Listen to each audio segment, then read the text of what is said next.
Hello and welcome to this virtual event that is part of Rain Taxi's 2021 Twin Cities Book Festival. I'm Eric Lorber, Director of Rain Taxi. We're a nonprofit organization that champions aesthetically adventurous literature. If you don't yet know much about us, I invite you to check out our website anytime after this event to learn more about our quarterly magazine of critical writing and all the other great programs we produce to help drive readers to where writing is going. Tonight's event, like most Rain Taxi events, is completely free to attend. But if you are able to pitch in a little something, feel free to use the donate button at the bottom of your screen. Some funding for our festival comes from the Metropolitan Regional Arts Council and the Minnesota State Arts Board, thanks to legislative appropriations from the Arts and Cultural Heritage Fund. The voters of Minnesota established that. We're so grateful. But our most vital support has always come from individual readers, just like you. Whether you're a one-time donor or you'd like to become a Rain Taxi member and stay in touch with us year-round, we're grateful for your support.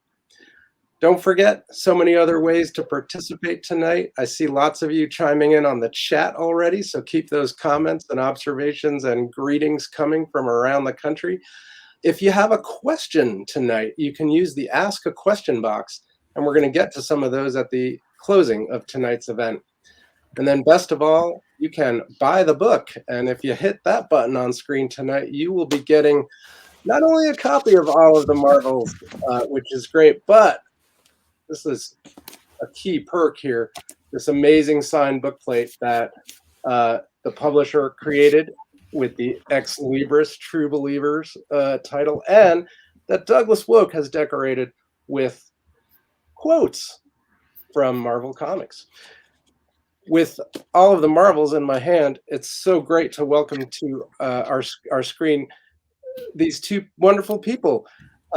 Douglas, who has appeared in our series before to talk about comics, is just one of the preeminent thinkers and writers about the medium, and in this book has really taken it to a new level of, I think, not only appreciation, but I want to say, and not only critical insight, but I want to say something like a loving feel for how so many of us feel about this medium, and it's really, really incredible. To speak with Douglas tonight, we have the absolutely perfect person, Stephanie Burt, also a preeminent critic in the country, one I'm proud to say publishes often in the pages of Rain Taxi, widely known for poetry and poetry criticism and comics criticism. All of the worlds come together, in fact, in her latest publication, For All Mutants, which Rain Taxi was proud to release this past summer. So with that said, I'm just so delighted to have these people here. I can't wait for this conversation. Take it away, Douglas and Stephanie. Hi. Hi.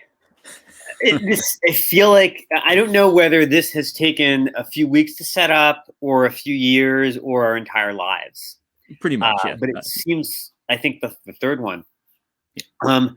And I've got some really specific questions for you that are so specific, I'm afraid of losing our audience. And just the sheer number of rabbit holes like that in Marvel continuity seems like one of the reasons the book exists.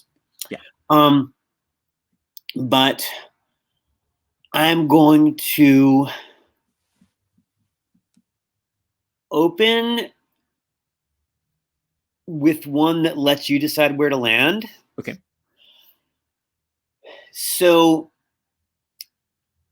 as we know, Linda Carter, Night Nurse, is not the night nurse, but just a night nurse, is very important because she's the first of a number of like non-powered regular person sympathetic observers. And as we also know, the more recent Kurt Busiek written series is called Marvels, put a photographer at various key points in the Marvel story. You, Douglas Wolk, are a time and space traveler who can leave Earth 1218 and visit Earth 616. Okay. in order to do the things that viewpoint characters do in Kurt Busiek books, and just show up and watch and get some more details on some of these events, details that were not shown in the comics, which of course are published in the 616 and consumed as nonfiction. Right. Where do you go first, and why? Where do I go first? I'm probably just going to stop by the Daily Bugle's offices and go down to their morgue and see what I can see there. Now, the morgue in the Daily Bugle has been altered a few times. You can look at a newspaper that was published at some point in the past, and it maybe will not appear to your eyes the way that it appeared when it was printed then. But we should make clear, a morgue in this context is not a place with a coroner and dead bodies. It's where they keep old physical copies of a newspaper. Yeah, and also, reference photographs and things like that. But actually getting the lay of the land from that would be a really useful thing, because in early Marvel comics, newspapers are where the story happens. It is where the culture talks to itself. That's why Peter Parker is a newspaper photographer. That's why, actually, in Marvels, you see Phil Sheldon, who is also a newspaper photographer, because they are the people who document the things as they're happening. And in a lot of other 60s Marvel comics, you see newspapers used as a device of exposition, a device of gauging what the public interest is in something. I think there's 3 consecutive early issues of Daredevil, 2 of which have newspapers on the cover. Those were drawn by Wally Wood, who, among other things, did his famous 22 panels that always work page, and one of those was newspaper headline. Great, newspaper headline. That's page that always works.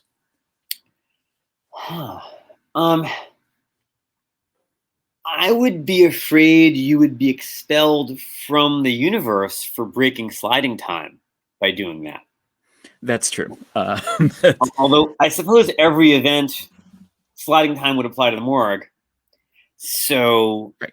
So, the interesting stuff starts happening 2006 or so. We should explain. I was going to ask you to explain time. Okay. In the Marvel universe. Yes. So, sliding time. Marvel's comics have been published really since 1939, but the period that I'm dealing with in the book, and the period that's the Marvel superhero universe, conventionally starts with comics published in late 1961. Fantastic Four #1, and on. I backdate that a little bit, but as Stephanie suggested. So there's 60 years of these. The 60th anniversary was very recently.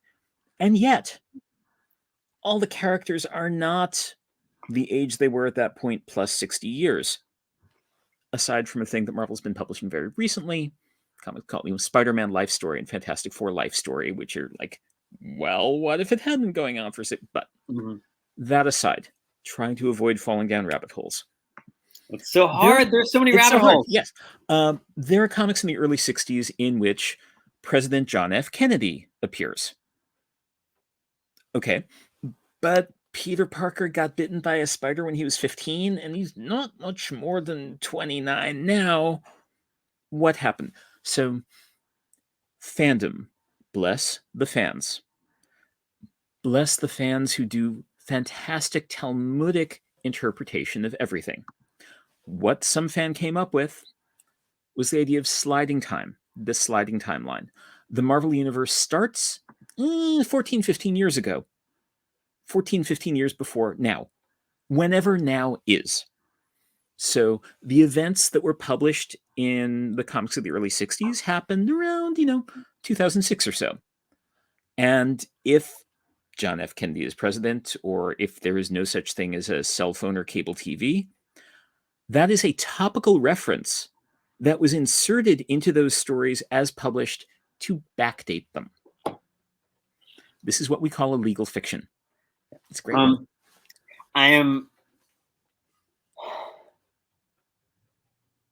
don't know whether our audience is people who've already read 5 million of these things the way that you have. I've only read, a couple million. And honestly, not even 100,000 at this point. or whether our audience is, as the audience for the book is partly going to be people who are finding a way into the comics, having learned who the Avengers are and so on from the movies. I'm going to go with general wider audience question for Sounds now. good. And if people out there want us to go down rabbit holes, they can, I believe, use the chat to let the moderators know. Yeah. The Marvel story in the comics Mhm. has been told over 60 years of our time and over maybe 15 odd, I want it to be longer, 20, but it's probably about 15 years in universe that slide in this way. And that means there's been a lot of changing reception, moments when what it means to be a fan of Marvel Comics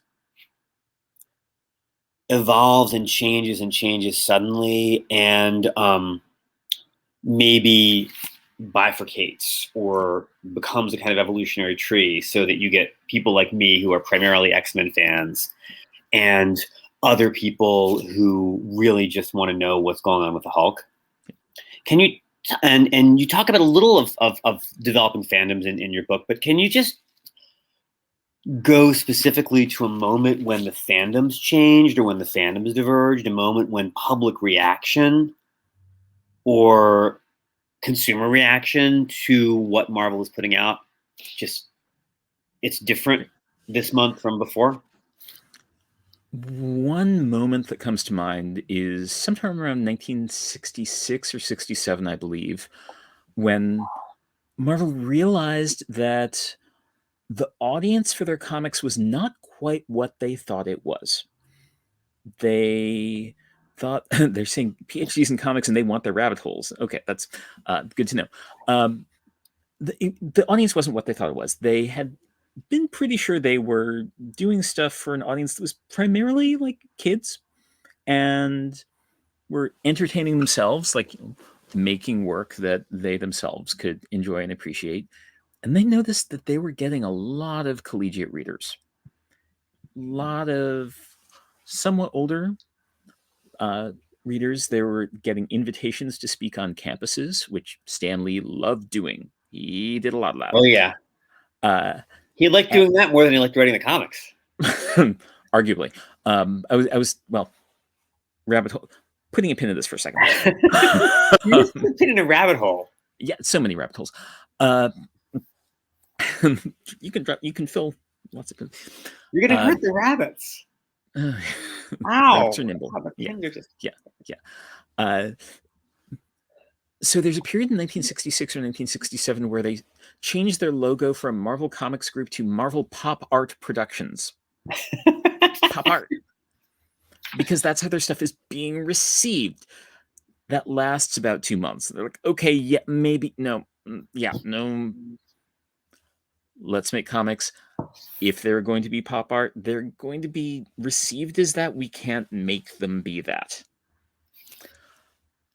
But there's a bifurcation there. There is a split. You see kids writing in. You see older readers writing in. You see the letter pages that are super chummy to all of them. It's really warm. It's really inviting. It's really, you can be part of our grand cultural experiment if you join the Merry Marvel Marching Society for a fee of a few dollars.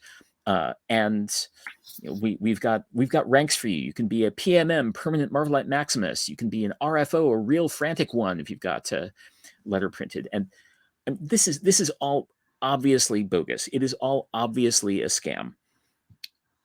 Except it also turns out to be true. The person who came up with the idea of ranks is Mark Evanier, who went on to work with Jack Kirby for years.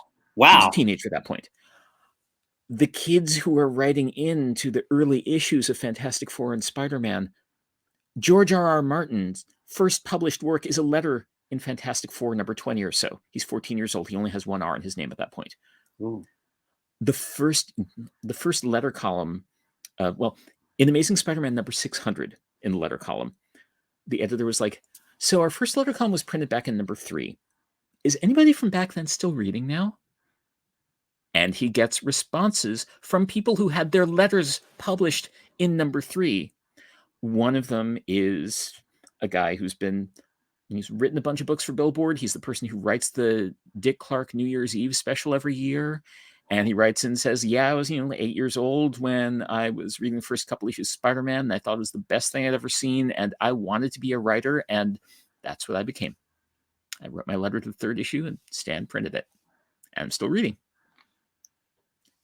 How much stuff that kids were reading when they were 10 years old or whatever is still delivering for them 50 years later.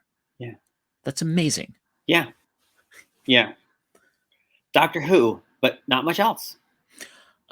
The rabbit hole that I was about to go down, by the way, is from the book release party that we had last night. I'm sorry I missed it. I'm on the wrong coast, or I would have come. It was really fun. Jay edited and read one of your poems. I heard.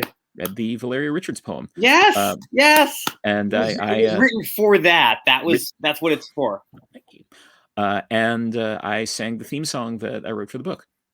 If you are links to buy Douglas's book and links to buy the chapbook in the chat for the chapbook can no longer be had. The chapbook is gone. I'll send you one. Wait, yours or mine? Mine. Oh no, yours is still. Yes. I would love to have your chapbook. I would like that very much. But no, I was talking about mine. Yes, okay. Yes. Okay. Linda, thank you. Linda Stack Nelson, who you won't see if you're in the audience, is doing a lot of work here, and I want to thank her. Linda, are those your pronouns? She, her? I want to thank Linda. Yes. She, they. Thank you. I want to thank them. Always ask pronouns.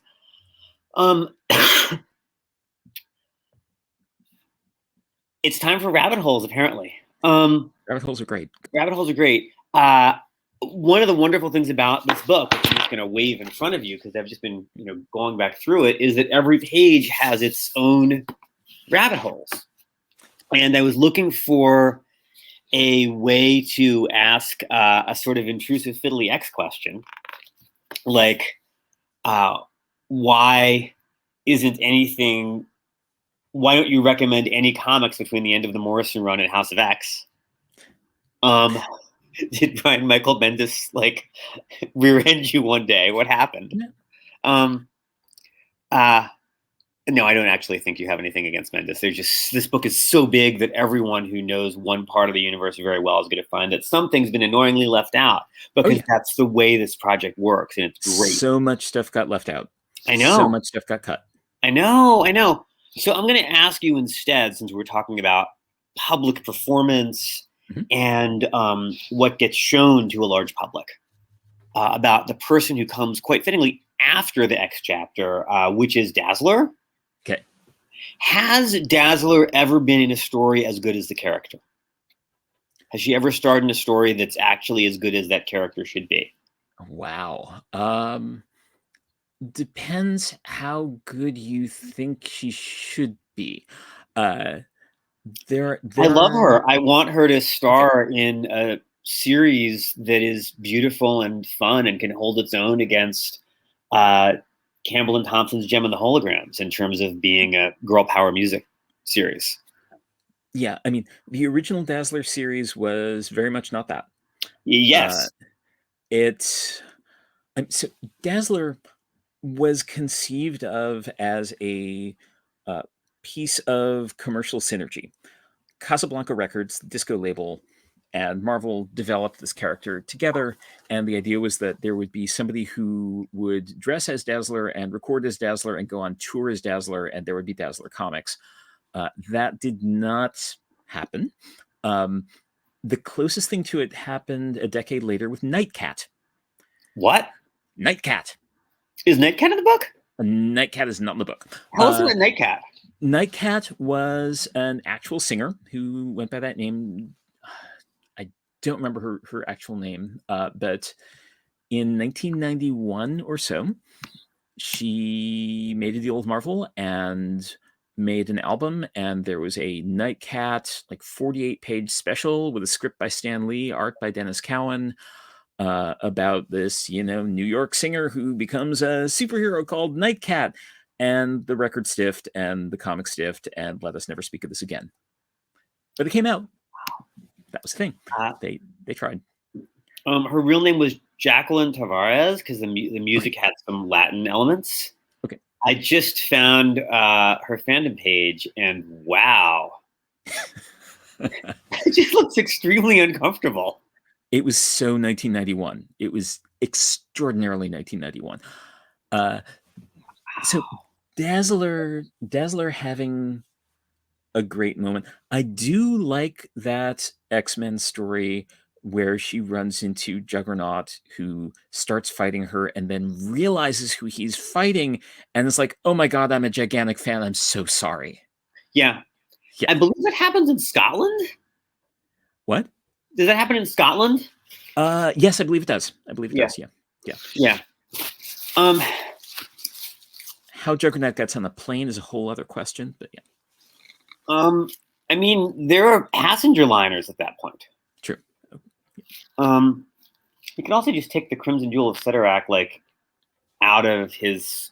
He could just put it in his backpack or something. Anyway, we've gotten this far in an interview involving me and Marvel stuff without talking queer subtext, so we need to do that.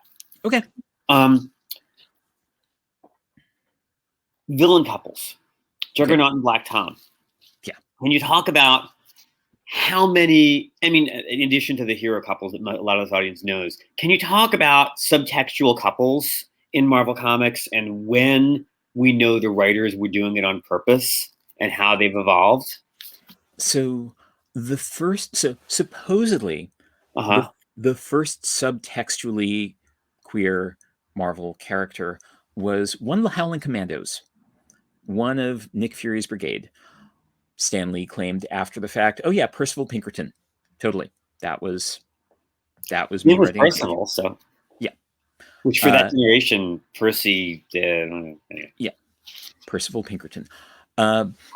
The subtext is the first time that it's just about deliberate is in a series called Supernatural Thrillers, which started out as a horror reprint comic, and I think the Living Colossus was the star for 4 issues until that didn't go so well, and then there was the Living Mummy, and there are 2 characters, Old Dan and the Asp, who are a pair of thieves who've been working together forever. They met in, I want to say, a Tunisian prison and had just been side by side ever since. And when they met, says the caption, it was love at first sight. Wow. Yeah. I'm going to see if that exists online because I still want it to. Old Dan and the Asp. It's Old Dan, one word, OLDDAN, and the Asp, ASP. Okay. And when is this? This is I want to say 73, 74. There is another subtextually, but probably authorial intent queer villain couple in a Black Panther serial around the same time, but that's not quite as clear there. But Old Dan the Asp, they are a thing. There is a bit later. Stephanie has just found this. I'm amazed. It's Steve Gerber. I was it Gerber or was it? Might have been Don McGregor. I want to say it was Don McGregor. I could be wrong. That's a good. That's a good sort of slide from considering characters who we are encouraged to treat as if they were real people, to considering major writers. And Don McGregor, partly because he's not writing mutants, is someone who maybe doesn't have or hasn't had until recently the kind of following that he should have. Do you want to talk about him and the things he did? Sure. I mean, he did a bunch of stuff. Don McGregor notably wrote the Black Panther serial that was the first really ongoing Black Panther story. It was in a series with an even worse name, Jungle Action. 73, 74, yeah, then abouts. And he wrote this fantastically rich, thoughtful, complicated, tricky Black Panther serial that was about the culture of Wakanda, like really set up a lot of Wakanda as we know it, and was about kingship and reflections and rebellion, and also introduced Killmonger and Jadaka, and a lot of characters that you would recognize from the movie, and had this exceptionally prolix purple prose style that was really, really, really dense. Like, it takes a long time to read one of his pages. He worked mostly on that Black Panther serial with a couple of artists. Rich Buckler, who started off as a Kirby clone and then became a Neil Adams clone and did some other interesting stuff. And Billy Graham, not the evangelist, but the artist Billy Graham, who was the first Black artist to do substantial amounts of superhero stuff at Marvel, also drew a bunch of the early Luke Cage series, Hero for Hire, and by all reports had significant contributions to plotting on both of those projects. Don McGregor also wrote Amazing Adventures, which had a feature in it which was initially a kind of sequel to H.G. Wells' War of the Worlds, with a protagonist called Killraven. It eventually became known as Killraven, and that one was mostly drawn by P. Craig Russell, who was probably the first P. Craig Russell, who was probably the first openly gay artist in mainstream comics. And there's plenty of subtext in that one too. The last year or two of the Killraven serial that ran in the 74 to 76 or so. Now, we are in the period of Marvel business history. And if you read one book about Marvel, read Douglas's. If you read two, you probably want to read Sean Howe's Marvel Comics: The Untold Story, when there's really no oversight. Yeah. Can you talk about the no oversight period in Marvel, how it began and how it ended, and whether it continued? Because I'm not really clear on this, and I want to be. Did the no oversight period continue until Jim Shooter, or did something happen in the late 70s to really change what was happening? So no oversight, meaning no editorial oversight or no publishing oversight, or basically there was not a lot of like, you can't do that, we must protect this intellectual property. Yeah. At the same, because part of that was because there was not a lot of money in this stuff. Nobody thought like, oh, there's going to be movies, we're going to cash in on this someday. They weren't even collectible at that time, right? There are stores that are selling stuff to the direct market. There's a little bit of a back issue market. A first appearance of Spider-Man might sell for as much as $25, as opposed to the 1.2 million, whatever it was. The one just, oh my god. Yeah. But so there are collectors, there are people who are trying to find the old ones, but there's no money in it. If you're doing it, you are doing it for love. If you are making comics, you are making them for love and to get your heart broken, because comics will break your heart, as Jack Kirby always said. Yeah. The editorial situation, Stan Lee had given up editing comics and become really Marvel's publisher, and publisher kind of sort of in absentia. By the early 70s. To Los Angeles. He moved to Los Angeles a bit later, but he's not deeply involved with the comics month to month, let's say. Much more interested in like getting licensing and stuff off the ground. Roy Thomas takes over for a while. Then there's like musical editors in chief for a while. I want to say Len Wein lasts a couple months. Marv Wolfman lasts a month. It is a thankless job. It's a job that nobody wants. There are a certain number of writer editors who are just like, this is your book, you deal with it. Jack Kirby comes back in 75 or 76, and he wants full creative freedom, and he basically gets it. There are nominal editors on his books, but they're really to correct spelling errors.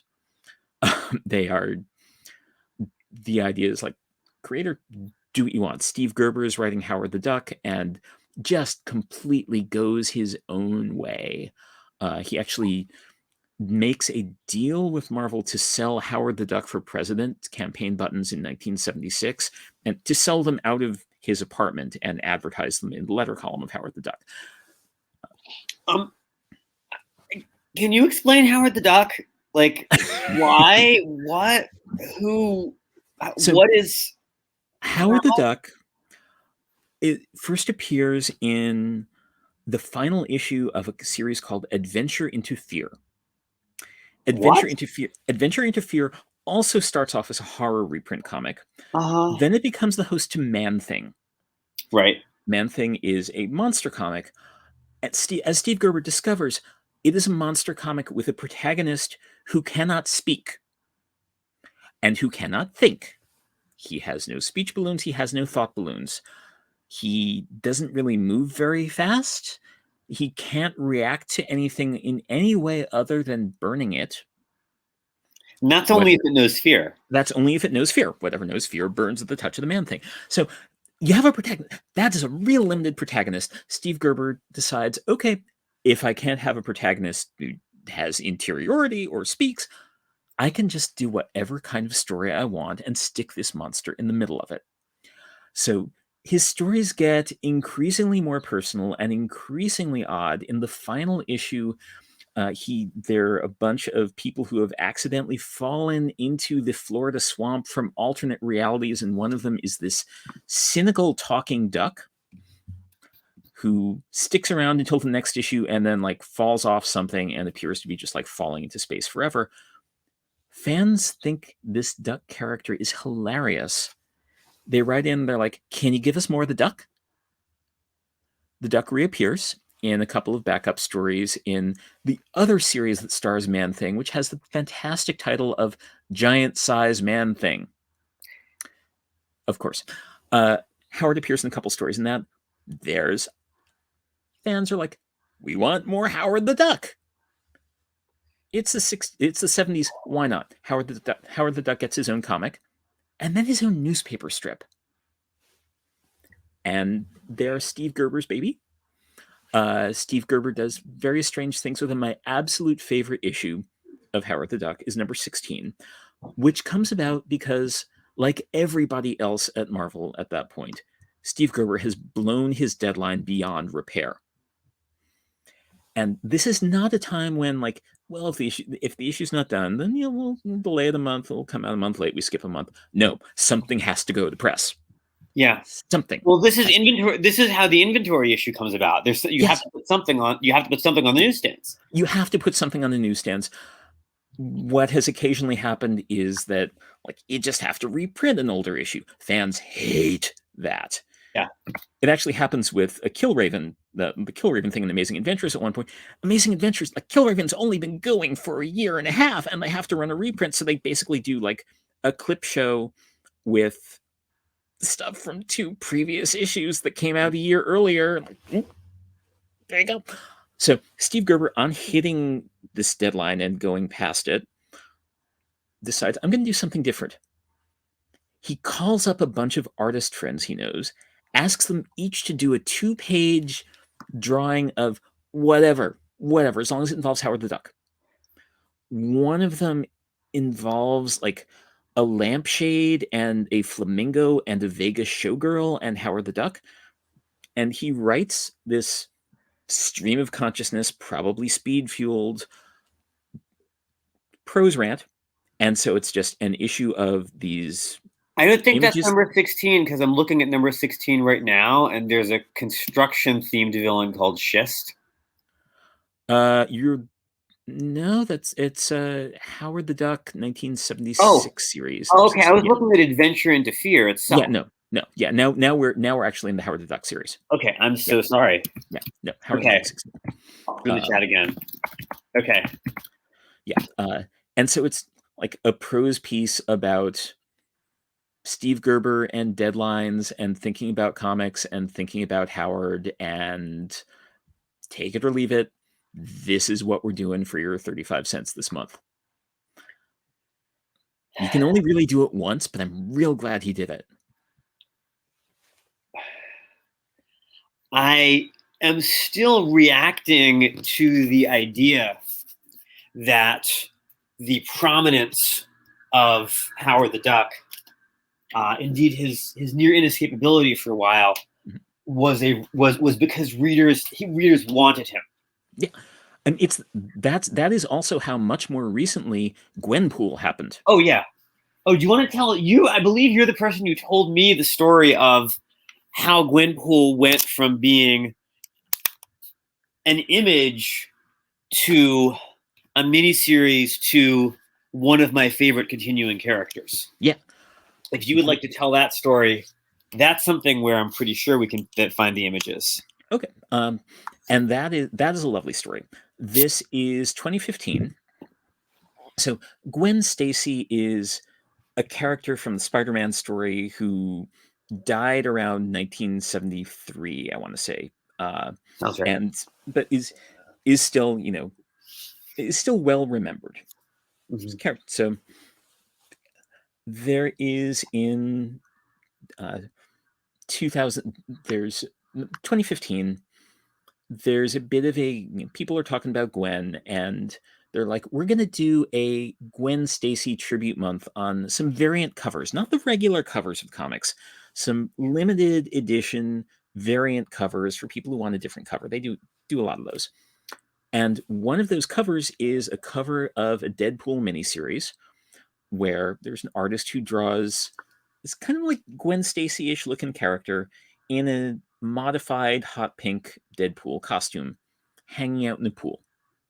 It's a real funny drawing. It's real cute. That summer, people start cosplaying as Gwenpool, a character who has appeared in one image. Okay. Some editors go to conventions where there are people cosplaying as this character who has appeared in one image. I'm like, let's commission a Gwenpool story. So there's like a Gwenpool backup story that runs in the revived Howard the Duck comic, actually, just to tie this all together. There's like a 2 or 3 part Gwenpool story. It does pretty well. They're like, let's do a Gwenpool holiday special. Why not? These seem to be selling. This is Howard the Duck 16. I'm going to put it in the chat in there. Okay. That seems to be doing okay. Fans seem to be into it. It's got some mind share. It's got people thinking about it and dressing as it and thinking this is a fun idea. Let's do a Gwenpool comic. Gwenpool comic runs 25 issues. Gwenpool is still hanging around. She is a completely charming, entirely metafictional character. She's not Gwen Stacy. Her name is Gwenpool, and she understands perfectly well that she's in a comic book and basically knows everything that you would know if you were from our world and ended up in a comic book and had read a lot of Marvel comics. But was not particularly into Deadpool. I know the Gwenpool Strikes Back series very well, the Leah Williams one. I teach it. Wow. But I don't have total recall of the Christopher Hastings series, but my memory says that early on in the initial Gwenpool Christopher Hastings written series, she uses her knowledge that comes from reading comics to get out of situations that if people in the 616 wouldn't be able to get out of. Yeah.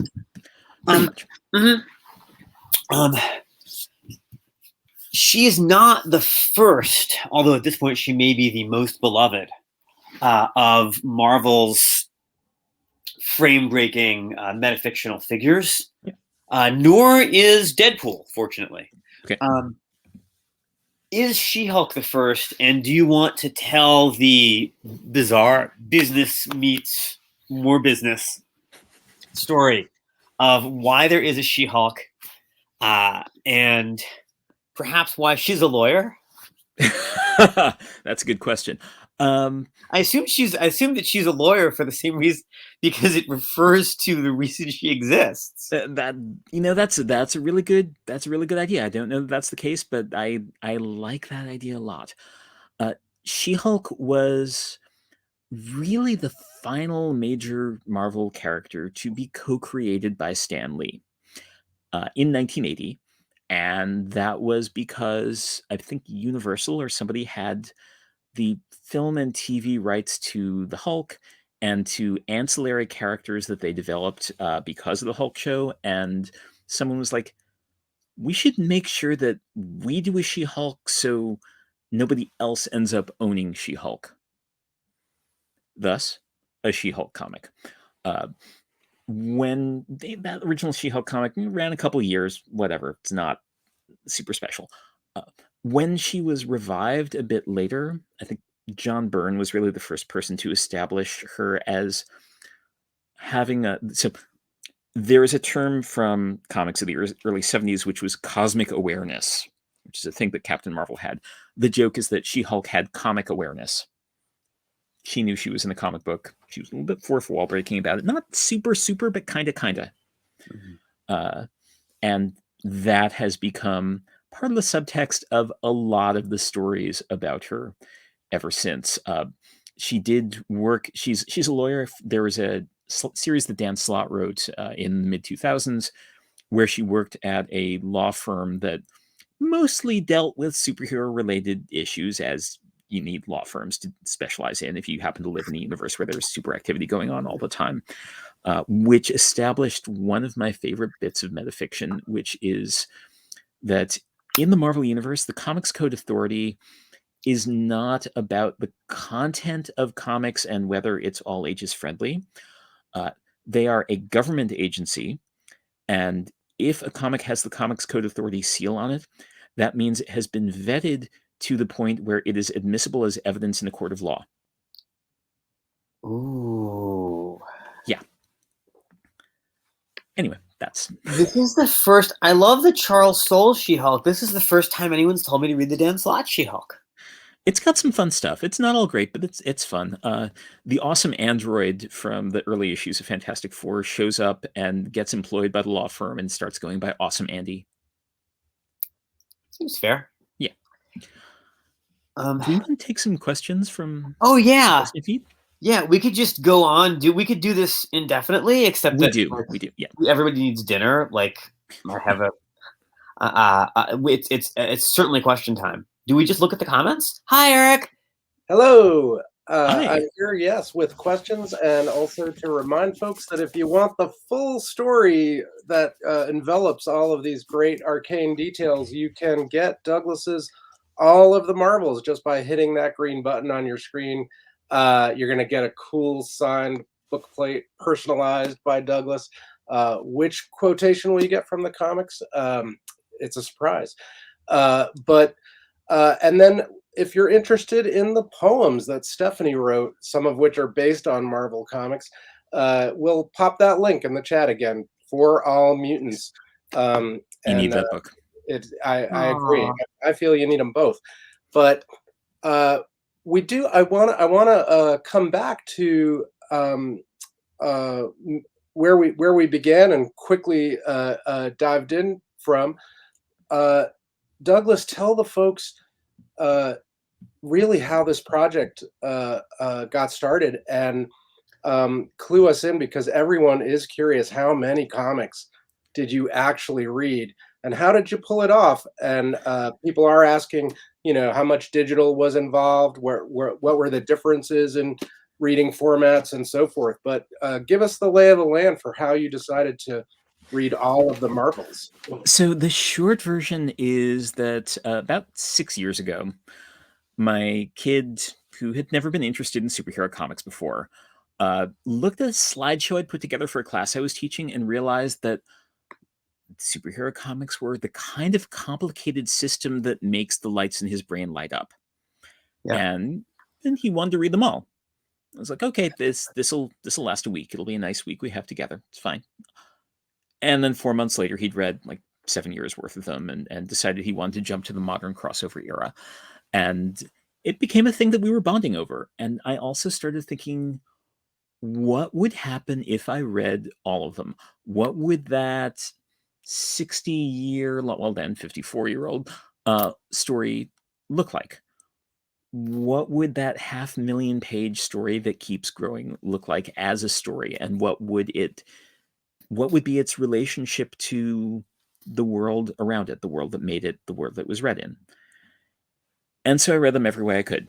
I read a lot of stuff I had as physical copies. I used Marvel Unlimited, which is a fantastic Netflixy kind of thing. Yeah.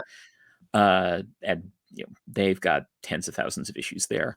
I did put some parameters around what I was going to read. Like, it had to be like specifically in the main Marvel universe from, I said 1961 onward. I said, but then I went back a little bit and read 1960, and I said it was going to stop at the end of 2017, but then I kept reading, because how can you not?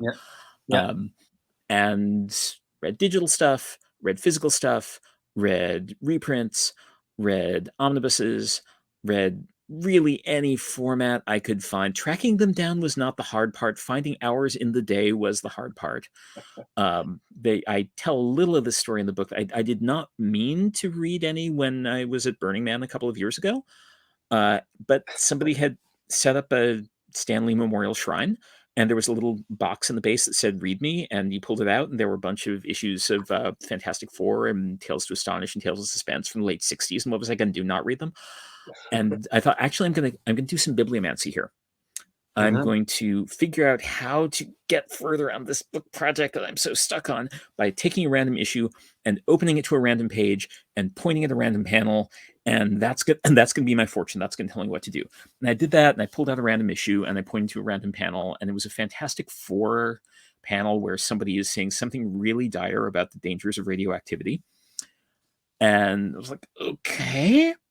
And then I was out exploring that night with a friend, and we found a crate in the middle of the desert that had like radioactivity and biohazard signs on it. And I was like, okay, so, this was a thing that looked dire, but it's actually just saying like, go to this crate, sit down, like what you need will come to you. And we sat there and we chatted for a while. And I felt a little sting at some point, but I didn't really think anything of it.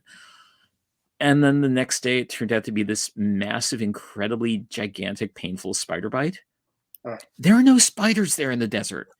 There's no indigenous life. Nothing lives there. And yet, I got bitten by a radioactive spider. All the responsibility, none of the power. Yeah, you can't make that up. Wonderful. What do you think about the success of the movies and its relationship to the comic world? Has it hurt the traditional comics universe in any way? Has it? What do you make of the synergy that's happening there? I really like some of the movies. I really like some of the TV shows. I am delighted to see them taking lots and lots of liberties with the source material, because I don't want to see a direct translation. It's a different medium. It was stuff made at a different time. Yep. And if you can make a better thing, why not make a better thing? I'm delighted when there's stuff that comes straight out of the comics that I like. I'm delighted when there's really original inventions in them. My favorite one is probably Into the Spider-Verse, which is at the same time incredibly faithful to some things from the comics. Like that version of Wilson Fisk, the Kingpin, is straight out of the way Bill Sienkiewicz drew him in the late 80s. Yep. And also just completely goes its own way. And it's gorgeous and thoughtful and beautiful, and I love it. The way they've affected the comics is mostly it's given them more tools and more insight into the characters in some ways. I don't see any way in which it's hurt them. And some people like get interested in Hawkeye or whatever, and then they go read the amazing Matt Fraction, David Aja, Annie Wu Hawkeye comic from like 6 or 7 years ago, and then they read Kelly Thompson's more recent Hawkeye comic, which is also great, but not as innovative. It's win-win. This is something you both should answer, really. But how have you stayed open to, being longtime comics readers and finding enjoyment out of contemporary comics, older comics, things from your own childhood and adolescence, but things that are pleasing and aesthetically interesting to you now? How have you stayed open to all that?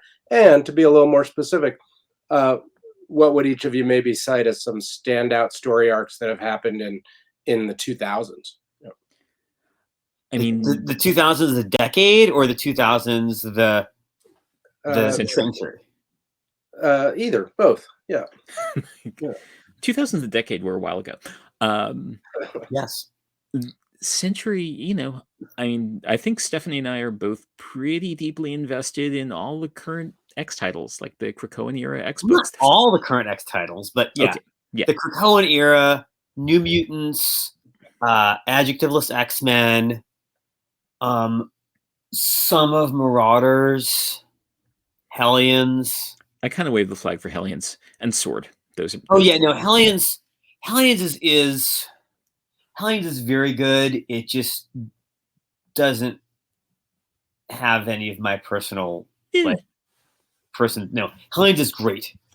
Hellions is great. And if you like Hellions, and you like the writing in Hellions, you may want to see the run of mutant comics that Zeb Wells did in the 2000s, The Decade, which was one of the several titles called New Mutants, in which Illyana Rasputin, my favorite thirsty sword lesbian, saves the entire universe, and her reward is to get put in the brig. Yeah. It's not fair. Yeah. And Hellions is a comic about terrible, terrible people being horrible to each other, and it's so much fun. That, I would say that it's a comic about a group of terrible people. They're distractible and poorly treated but well-intentioned minders.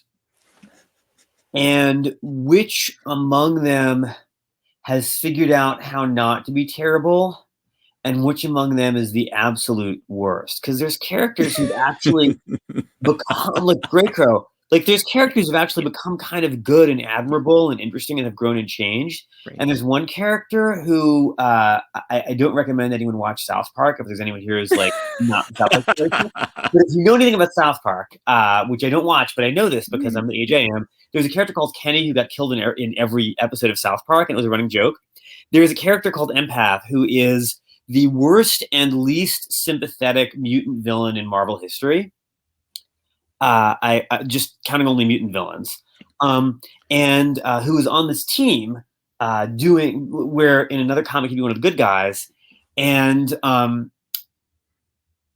for most of this comic's run, every issue he'd have to promise not to use his powers to do bad things, and then he would do them anyway, and someone would kill him. Yeah. For a while, he literally died in every issue. Yeah. We should add that part of the premise of this whole cluster of comics is that these mutant characters can come back from the dead whenever they need to. Yes. Yeah. Yeah. They keep backups. Yeah. It's pretty much like when you back up your hard drive. Yeah. Exactly. Great. Well, comics readers, talking about comics in prose and in poetry and on screen and in all sorts of ways. Thank you for bringing that enthusiasm to our event tonight. As I close, I want to thank you both and thank our audience for watching, and remind everyone that we have our festival coming up if you're in Minnesota, live and in person once again. I want to also thank our media sponsors for the festival: Minneapolis-St. Paul Magazine, Minnesota Public Radio, the Star Tribune, and Twin Cities Public Television, and again, the Metropolitan Regional Arts Council and the Minnesota State Arts Board. Thanks again for watching and for sharing your insights with us, Douglas and Stephanie. Good night, everyone. Thank you. Good night. Thank you.